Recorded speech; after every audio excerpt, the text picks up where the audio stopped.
Good morning students, myself Dr. JP Sridhar, Associate Professor, Department of EEE, SJBIT Bangalore. Today I am going to discuss about the linear convolution problem in module 1.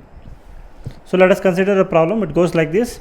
Compute the linear convolution of the sequences x1 of n is equal to 1, 1, 2, 2 and x2 of n is equal to 1, 2, 3, 4. Okay, to perform either circular convolution or linear convolution, you require minimum 2 input sequences. Either they will give 2 input sequences or they will give input sequence and also they will give impulse response. Generally, they will give the impulse response along with the impulse input. Okay, so this is the normal important point. You should keep it in mind.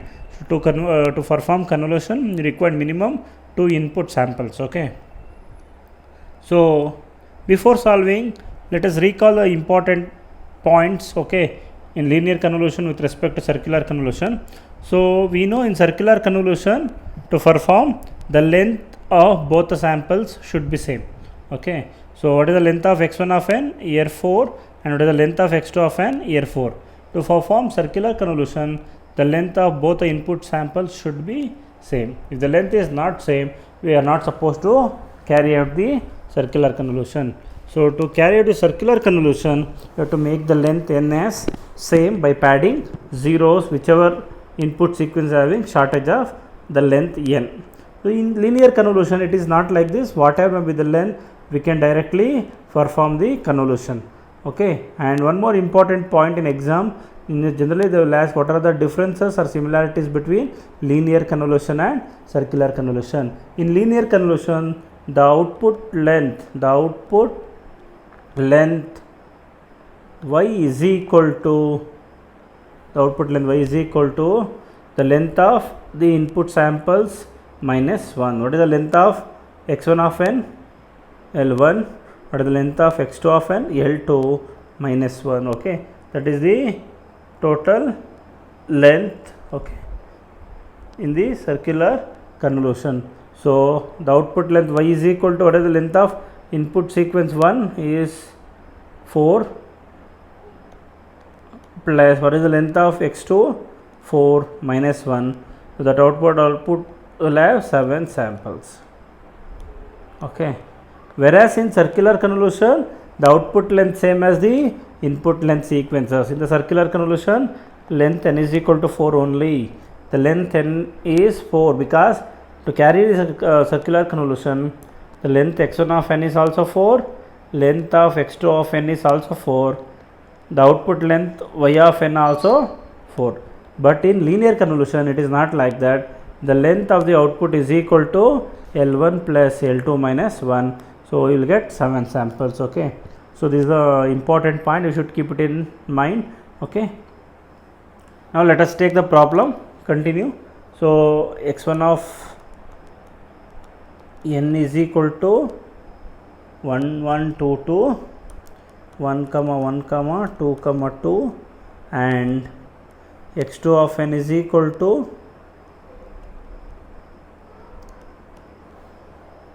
1, 2, 1, 2, 3, 4. Okay, generally in linear convolution, we are directly doing the multiplication. What is the linear convolution output? Y of n is equal to x1 of n into x2 of n. In circular convolution, there are 2 to 3 different methods are available. That is a matrix method, a circle method, or DFT IDFT method, or time domain approach. There are 2 to 3 different methods can be used to obtain the circulation convolution for the given input sequences. But in linear convolution, directly we can do the multiplication. Now let us see how to do the multiplication for the given samples x1 of n and x2 of n. So this is my input x1 of n, this is my second input x2 of n. What is my first input x1 of n? x1 of n is 1, 1, 2, 2. What is my second input x2 of n? 1, 2, 3, 4. We can multiply with the first input sample with all the samples. Okay, so I will start with x2 of n 1, I will multiply with 1. 1 into 1, 1. 1 into 2, 2. Here also 2. Next, I'll start with second sample. 2 into 1, 2. 2 into 1, 2. 2 into 4, 4. 4. 3 into 1, 3. 3 into 1, 3. 3 into 2, 6.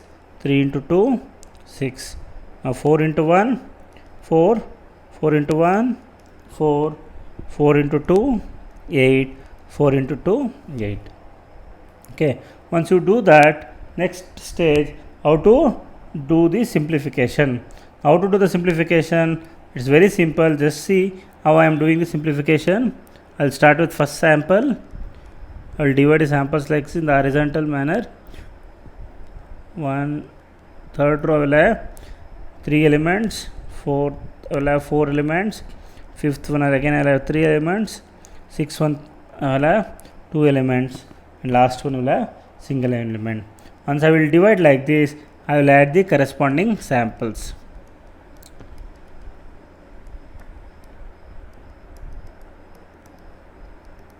Okay, now what is my output? Y of n.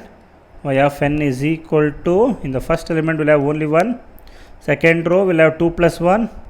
Will have 3. Third one will have 3 elements. 3 plus 2 plus 2. How much? 7. Fourth row will have 4 plus 3 plus 4 plus 2. Will have 13.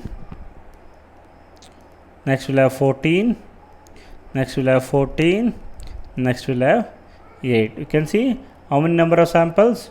1, 2, 3, 4, 5, 6, 7.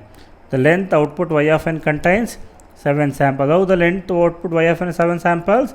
So in the linear convolution, y of n will have the length of L1 plus L2 minus 1.